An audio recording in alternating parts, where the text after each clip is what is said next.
In 2006, after nearly a 20-year absence, Superman flew back onto the big screen in the much-anticipated Superman Returns. The release of this movie was very exciting, as not only did fans of the Man of Steel now have the chance to see the big guy himself in a new epic adventure, but this was to be a continuation of the classic Christopher Reeve Superman movies, taking audiences back to that much-loved world that they grew up with. So surely this would be the ultimate Superman extravaganza, right? Well, maybe not. Some people felt that Superman Returns didn't so much fly like a speeding bullet, but more like a very slow one, earning this Superman movie the reputation of being sluggish and boring, as well as just depressing and miserable. But underneath all the criticisms, is there a deep and meaningful movie to be found?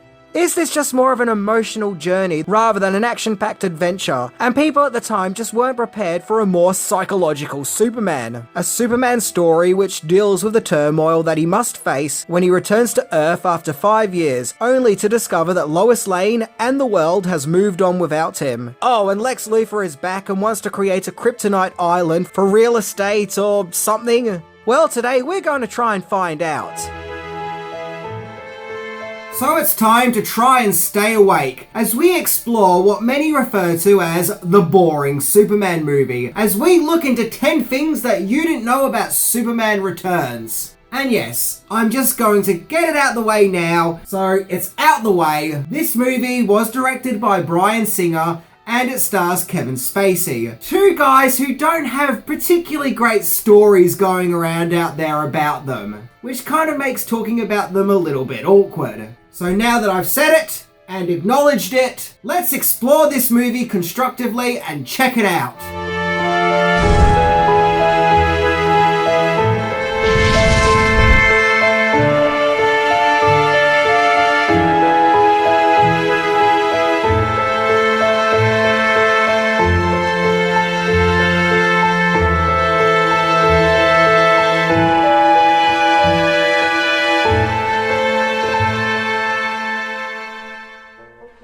Number 10. Superman: The Wilderness Years.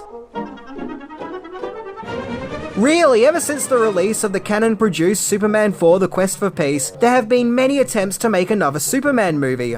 Cannon themselves attempted to make a Superman 5, but the company went bankrupt. In the mid-90s, Warner Brothers were interested in making a Superman movie based on the popular Death of Superman comic story, with a script called Superman Reborn, with producer John Peters at the helm, which then evolved into Superman Lives, the infamously cancelled Superman movie, which was to star Nicolas Cage as Superman and was to be directed by Tim Burton. But the movie was shut down during the early production development. Yep, a full year of hard work and at least $30 million now simply just gone and wasted. Then in the early 2000s, there was plans for a Batman vs Superman movie, which was to be directed by Wolfgang Peterson, and I can remember reading an article at the time, which claimed that Jude Law would play Superman and Colin Farrell would play Batman. Then there was a new script written by J.J. Abrams called Superman: The Man of Steel, which was to be directed by Brett Ratner, which also had Christopher Reeve on board as a creative consultant, with several other actors being sought after to play Superman, including Josh Hartnett,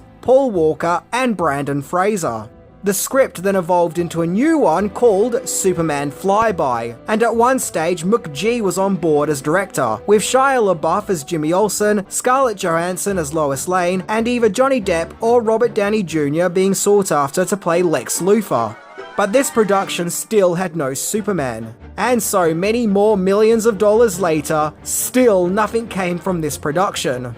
Also keep in mind that while all this was going on, Mad Max director George Miller was developing a Justice League movie called Justice League Mortal. But just like the other productions, this too would be shelved. So needless to say, the production of this proposed Superman movie was one giant, expensive nightmare, with many people coming and going, and literally millions upon millions just being flushed down the toilet. It kind of makes you think, when is enough enough? When does it get to the stage where you think, yep, time to move on from this troubled production and let it go? It's clearly not happening. Well, Warner Brothers did find that X that marks the spot. Make that X-Men. Number 9. The recruitment of Bryan Singer got the ball rolling. In the year 2000, the cinematic movie of X-Men was released, followed by X-Men 2 in 2003. Both movies were hugely successful and praised by fans and critics. So naturally, Warner Brothers were interested in the director of the X-Men movies, Bryan Singer. Singer already had ideas of what to do for a Superman movie, which involves Superman returning to Earth after a 5-year absence while he was looking for Krypton. In fact, he came up with this premise while directing X-Men 2. Warner Brothers arranged a meeting with Singer, and after a vacation to Hawaii to outline a draft, Singer presented his ideas to Warner Brothers, of this being a story about Superman coming to terms with a world that has moved on without him, after disappearing for 5 years in an attempt to find Krypton. And not only that, but this Superman movie would be a continuation of the Christopher Reeve Superman movies, be that Superman the movie and Superman 2, with 3 and 4 being ignored. I guess it was felt that connecting this movie to the Reeves universe was a lot safer, rather than starting with a new universe from scratch, as it's already been established that the Reeves universe is well loved, and had a lot of nostalgic admiration. That, and apparently Singer was a huge fan of the original Superman the movie, and wanted to make a homage/continuation. And so, just like that, Superman Returns was now in production, with Singer directing and John Peters co-producing, whom had been in the production ever since the Superman Lives stages. Because of this, Singer didn't direct the eagerly anticipated X-Men Last Stand. Now, I can't remember who it was, but I remember watching a YouTube video years and years ago, where the YouTuber said that he felt like in 2006, Bryan Singer kind of ruined 2 superhero movies. He ruined Superman Returns for taking on the role of director, and he ruined X-Men 3 for not directing that movie. Number 8. The new and familiar face of Superman. When it came to the casting of a new Superman for the 2000s, Bryan Singer wanted to follow in the footsteps of Christopher Reeves' casting, and to cast an unknown in the part, in order to make it more believable, where supposedly thousands of young male actors auditioned for the role. Some of these include future Superman Henry Cavill, Chris Pratt, Daniel Cudmore, and Sam Heughan. According to Will Smith, he was also considered for Superman, but he turned it down. This is where Brandon Routh enters the string of events. Routh had previously auditioned to play young Clark Kent in the Smallville TV series, but was unsuccessful. He auditioned yet again for the failed Superman Flyby, but this time for Superman Returns he was successful, and was cast as the Man of Steel. And yes, there's no getting around the fact that he looks a lot like a young Christopher Reeve. Even Reeves' widow, Dana Reeves, felt the resemblance was spot on. Now, I hadn't heard of Routh beforehand, but when I saw his photo in a magazine, which announced him as the new Superman back in late 2004, it's like someone went back into 1977 and brought back Reeve. This was Routh's first big motion picture. Beforehand, he starred in 2 short films, as well as the Christina Aguilera music video for What a Girl Wants. So this was a big step for a new, upcoming actor. So there would have been a lot of pressure put under the young actor, and all this considering, he does a terrific job. Number 7. The new look of Superman. So the big question no doubt plaguing the production is, how is Superman of the 2000s going to look? How can they convincingly give the Man of Steel his tights and red underpants in a convincing way? Well, one prototype suit was made in the early days when Superman Returns was Superman Flyby, and wow! I think this suit looks great. It still has the bright blues and reds, but also looks kind of high-tech, and is made out of the same rubbery material as seen in the Batman movies. And this also would have been the first theatrical Superman suit to not feature the trunks. And I think it's a darn shame that they didn't go with this suit, as it really does look, well, super. Now, I can remember seeing the first picture of Brandon Routh in the Superman suit in all its glory, and to be honest, I didn't like it. Firstly, I thought the colours were just wrong, and the red looked too burgundy, and I also felt that that shade of blue in his suit just didn't look right. It all looked too dark and just didn't really stand out. I also thought the S was too small, and I didn't like the material of the costume. To me, it looked too much like a wetsuit. I also didn't think the costume had a good shape. His Superman top goes way too high up on his neck, and in general, I just don't think the costume sat on him quite right. I also found the boots to look very clunky. I thought maybe this new look may grow on me, but sadly it never did. To me, it just didn't look Superman. There is some early test footage of the costume where the red in his costume actually looks, well, red, and I think that makes it look a lot better. Apparently they wanted to make the S on his costume small because it was felt that beforehand the S was too big and took up most of Superman's chest, which apparently was a bad thing, I don't know why. There were talks for Superman to not have the red trunks, but it was felt that the trunks were an iconic part of Superman's look, so they stayed. But I cannot stress enough how much I dislike the shade of red used in the costume. In some shots in the movie, it even looks brown. I just don't think this costume stands out on film, which is a shame, as Superman should always stand out. As for Ralph's performance, well, his suit aside, I definitely think Ralph is a highlight in the movie. He has the nobility and kindness of Reeve, and has a superhero look about him while also being humble and vulnerable. And he also recreates Reeves' Clark Kent perfectly too, giving him lots of humanity. My only issue is, I feel like he never gets to shine. He didn't really get to play his own version of Superman, the Ralph Superman. Instead, he was playing Christopher Reeve playing Superman, which isn't his fault, that was the way the character was written. Maybe if he had more acting experience at that time, he could have had the on-screen command of a leading actor, but I feel like he didn't get that opportunity. But given the circumstances, I stand by that he did a terrific job. And I'm really glad that he eventually got to come back and show just what a great Superman he truly is. I think that Ralph is a good actor who did the best with what he got. But I think that he should have been given the freedom to find his own true inner Superman in Superman Returns, rather than just doing a Christopher Reeve impersonation. You know, to truly get in there and discover who his Superman is. Number 6. Other castings. So what about the other important, iconic characters who turn up in Superman Returns? Well, when it comes to the villainous Lex Luthor, Kevin Spacey was always the number one person for the part. And he had previously worked with Singer on The Usual Suspects. And he was actually originally cast as Lex Luthor all the way back in 1998 during the Superman Lives production. Future Lois Lane, Amy Adams auditioned for the part, but was unsuccessful. According to good old Wikipedia, Claire Danes and Kerry Russell were considered, but Kate Bosworth got involved through Kevin Spacey, as they had previously starred together in the Bobby Darin biopic Beyond the Sea. She had previously starred in the movie Blue Crush, and was popular with the teenage market, and so she got the part. Now, I don't want to trash Bosworth. I've seen her in other movies where I think she's been great, but in my opinion, she was really miscast as Lois Lane. She's kind of boring and unengaging. No, seriously, she looks bored throughout the entire movie, and disinterested, and she doesn't have the flair or spunk that Margot Kidder had. And she is, after all, meant to be the same Lois Lane.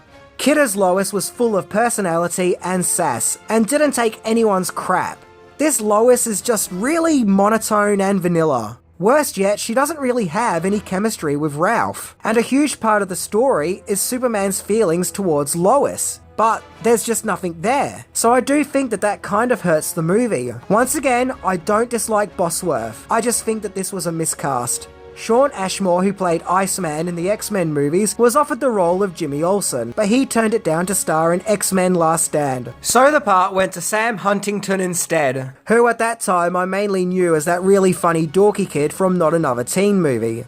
And Hugh Laurie was cast as Perry White. And I can remember not too long after the announcement that he was going to play Perry White, I read an interview with Laurie, where he said something to the effect of, saying, "God damn it, Clark, where were you?" is going to be his life. However, he had to drop out at the last minute, because of his commitments to the TV show House. So instead, Frank Langella took his place. But this is a good thing, as many people agree that he is definitely a highlight of the movie. James Marsden was cast as Lois Lane's love interest, Richard White. He also played Cyclops in the X-Men movies, and supposedly because of his involvement in Superman Returns, his part in X-Men Last Stand was drastically cut down. Number 5. Brando recycled. Superman Returns was filmed at Fox Studios in Sydney, Australia. the newly formed studios that were previously used to film the Matrix series and the last 2 Star Wars prequels. The scenes on the Kent farm were filmed at a town called Breeza in New South Wales, also in Australia. The shoot started in March 2005 and went till November of that year. And in an attempt to put off Snoopy reporters, the production went under the false name of Red Sun. To give the movie even more of a connection to Superman the movie, unused footage of Marlon Brando playing Jor-El was also used, with the help of a lot of CGI. This was kind of groundbreaking for its time, as Brando died in 2004, and yet through computer technology, he was able to give a performance beyond his passing. Bringing back dead actors through lost footage and special effects and AI technology may be common now, but it wasn't so much back then. In order to use Brando's footage, a hefty fee had to be paid to the Brando estate. Now, I like the look of the film. The city of Metropolis has a bright modern look about it, while also having a sense of 1940s noir. It kind of feels like they were trying to make it look like the Metropolis seen in the 1940s Fleischer Superman cartoons. My biggest issue with the look of the movie, and I'm not the only one to say this, many others have as well, is that it just has this filter put over the picture, which makes it look flat and brownish and overly dark. I think the picture would have looked better if it used the original vibrant colours. I have no idea why this unflattering filter was put over the picture, but it's a shame. Superman Returns was one of the most expensive movies ever made for its time. It might have actually been the most expensive. Its budget was about $220 million, although it's been estimated that it could have been $269 million, plus another $100 million to market the movie. Compare that to Titanic, in which for that movie, the Titanic was literally recreated and sunk, and that movie was $20 million cheaper than the official budget for Superman Returns. Although I'm not sure where all that money went, as there are very few action scenes in the movie. Something else I also notice a lot of people bring up is the CGI. And yeah, the CGI looks really animated, and there are scenes where it looks more like you're watching a Superman video game than a Superman movie. Even shots of Superman flying look really fake and computer animated. Look, in the 70s and 80s, I believed a man can fly. Christopher Reeve was physically there. In some of the shots in Superman Returns, I don't believe that I'm not watching a video game. Number 4. The music returns. I can remember when it was announced that John Williams' iconic Superman theme would be used in Superman Returns, and just thinking, yes, this makes perfect sense, as when it comes to Superman music, nothing is better than Williams' happy and exciting theme, in all its spectacle and triumphant glory. Bryan Singer famously said that he wouldn't take on the job of Superman Returns if he couldn't use John Williams' Superman theme. The rest of the score was composed by John Ottman, who also scored the X-Men movies. His music is darker, and sometimes haunting and glooming, adding a tragedy to the piece, and even a mysticism, and you can tell that his visionary music is very sincere. However, personally, I just think it clashes with the John Williams Superman score. You get parts of the movie where you hear the theme and it's like, yeah, this is fun! Then we cut back to Ottman's music and it's like, okay, time to go back to being gloomy. The two styles don't mesh well in my opinion, but I do enjoy the music in Superman Returns, and I can't really fault it. You can tell that it was made out of love and respect for the source material. I think just either make the music entirely fun and happy-go-lucky like the adventurous John Williams score, or just let Ottman create his entirely own music. Number 3. Prequel comic book. So of course there was tons of merchandising associated with Superman Returns, including action figures, yeah, it's always about the action figures, as well as this giant doll thing which looks terrifying, as well as video games and even breakfast cereal. Yep, I can vividly remember that at that time, Superman and the Pirates of the Caribbean were everywhere. To me, the most interesting tie-in with the movie was a 4-part comic book series, which actually acted as a prequel to Superman Returns. I guess to keep fans up to speed with what's going on. The comics were actually co-written by Bryan Singer. The story itself recounts events from Superman the movie and Superman 2. It also shows you Superman leaving to embark on his mission to find Krypton. However, the main focus, interestingly, isn't really put on Superman, but rather three characters, those being Ma Kent, Lex Luthor, and Lois Lane. From reviews that I've read, the subplot revolving around Ma Kent is definitely the highlight of the series. One thing that puts me off the comic a little bit is despite being beautifully illustrated, Superman in this series doesn't really resemble either Christopher Reeves' Superman or Brandon Routh's Superman. But regardless, if you wanted a tighter connection between the first two Christopher Reeve Superman movies and Superman Returns, you have the comic book miniseries to fill in those blanks for you. Number 2. Deleted scenes. So there are tons of scenes from Superman Returns that didn't make it into the final cut. Some of them include scenes where Clark looks over at family photos in his bedroom at the Smallville farm, where the original Superman the movie Jonathan Kent actor Glenn Ford has been photoshopped into several photos, which adds a nice and subtle continuity. Only when Supes was a teen he didn't have glasses, but he actually looked like this, but whatever. Speaking of Clark as a young teen, there's an extension of that scene where he learns that he can fly, where in that scene he also learns that he has X-ray vision too. There's a wonderful scene where Clark goes back to check up on his spaceship that he arrived in as a baby, where he spots a heap of Daily Planet newspapers, and uses his X-ray vision to flick through the headlines, where he sees all the atrocities that has happened in his absence. It's actually here that he discovers Lois Lane's article, Why the World Doesn't Need Superman, and Clark actually looks quite angry about it. There are actually quite a few scenes set at the Kent farm at the start of the movie, and I can see why they were cut, as they slow the movie down and just take longer to get to the meat and potatoes of the movie.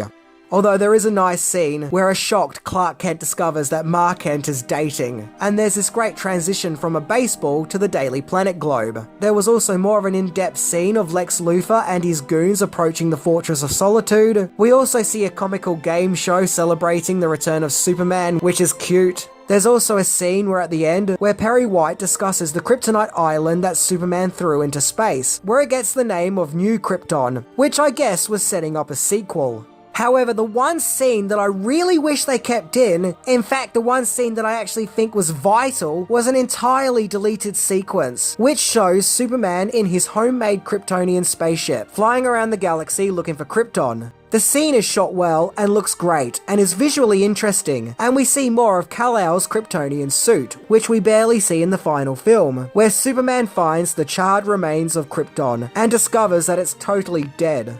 This is actually quite a big moment, as it's Superman returning home, where he also discovers a giant-sized Superman S family emblem. It looks both haunting and amazing. But all the kryptonite of the place starts to kill him. In fact, Superman barely makes it out alive. To me, this is how the movie should have started, as it's much more thrilling and engaging. Yeah, instead of having the text explaining that Superman is gone and why, they should have actually showed it. They should have actually started off with this scene, then followed by the space credits. But once again, this is just an opinion. Remember, at the end of the day, who am I? I'm just a bald man with a camera. Number 1. A Superman movie which doesn't have a bang but more of a whimper. Superman did indeed return in June 2006, and it was big business, making over $391 million, becoming the 9th highest grossing movie of 2006, the 6th highest grossing movie domestically of that year. However, Warner Brothers were disappointed. They were hoping that the movie would earn more considering its large budget, and the fact that this is a Superman movie. And so that alone caused them to stop all plans for a sequel, and to do a course correction, and to go in the direction of a reboot. Interestingly, the release had a promising start in its first week, but saw a drastic drop in its second week. This has been put down to the competition of Pirates of the Caribbean, Dead Man's Chest, and The Devil Wears Prada. Reviews at the time were fairly positive, with most critics finding this to be a heartfelt, thought-provoking update to the Superman mythology, and modernizes it, as well as giving Superman added layers of complexity. Although I think when Returns was released on home media, that hype had worn down, as the movie then started to get the reputation of being boring, miserable, downbeat, and gloomy. There are complaints that the movie just isn't very proactive, and I do agree. We don't see Superman get into any kind of battle with any foes, except for that one guy with the giant gun, but that scene is over before it starts. A lot of the time it feels like we just see Superman moping around and sulking and spying on people, rather than being heroic. Now I do like the decision of giving Superman a son, because that at least does something different with the character, and I'm sure that subplot would have been extended in a sequel. Looking back at it now, I don't think Superman Returns is meant to be a superhero adventure, but more of a superhero drama, focusing on inner turmoil and emotions. And I think people just didn't want that in their Superman movie. I also remember watching Returns for the first time and seeing the space credits on the big screen and actually really being on board with this. I found these space credits to be really glorious and spectacular, thanks to the amazing visuals and the John Williams score. But then the rest of the movie happened, which sadly didn't really live up to the excitement and energy of the credits scene. What followed was a dark, gloomy, and depressing movie of sad Superman being sad. In fact, the titles, sadly, are probably the most exciting part of the movie. It's all downhill from there. Now, when I first saw Superman Returns, I didn't dislike the movie. I think my attitude was, yeah, that's alright, I guess. And then I forgot about it the next day. It didn't stay in my mind very long, despite actually being really excited to see the movie. In my opinion, Superman films should make you feel uplifted. They should fill you with joy and excitement and optimism. So although I think Superman Returns is a good movie and does have merit, and without a doubt it definitely has its moments, sadly, it's just not very super.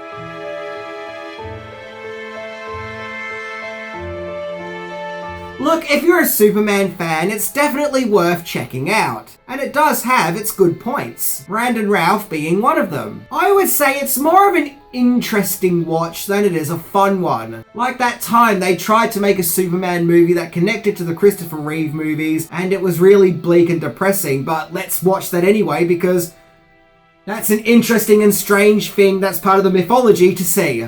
And look, some people might be okay with a gloomy, slow-paced Superman, and that's fine. But I just think if the filmmakers are going to have the guts to link their movie to the Christopher Reeve movies, then they better make them fun and uplifting like those movies. Anyway, I'm Minty, and I sure hope you guys didn't take a shot every time I said, in my opinion, in this video, or you will be needing the ambulance right about now. See ya!